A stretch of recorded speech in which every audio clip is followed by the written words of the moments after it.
Thank you so much for attending my presentation on the Scourges of Random Battles, and first let's take a quick look at what random battles are. Smogon has created a custom format where you get 6 random Pokemon for each game you play.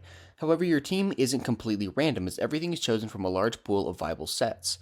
What makes the format balanced are the level ranges. Each Pokemon has a small range of levels they can be at, which is done to stop stuff like Kyogre from dominating weak teams.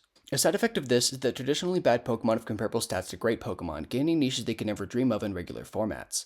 Substitute abusers use this to their advantage and become extremely difficult to deal with. Tropy is the most infamous example, using Substitute, Leech Seed, and Protect to slow games to a crawl.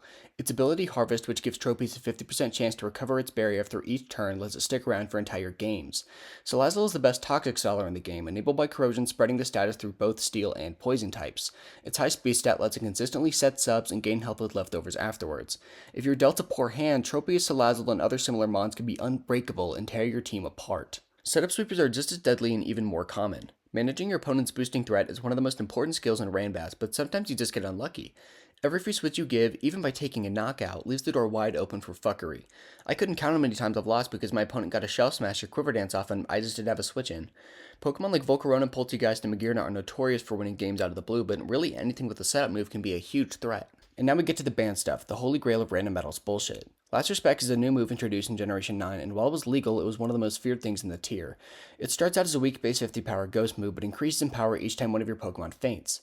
This sounds cool until you realize that it goes up by 50 base power each time. With 5 Pokemon knocked out, Last Respect is a devastating 300, higher than fucking Explosion.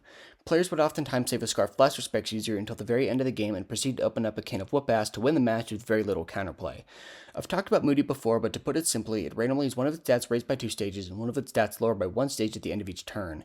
Glalie and Scovillain, 2 fine Pokemon in their own right, abuse this to no end, stacking up boosted Protect and sweeping teams.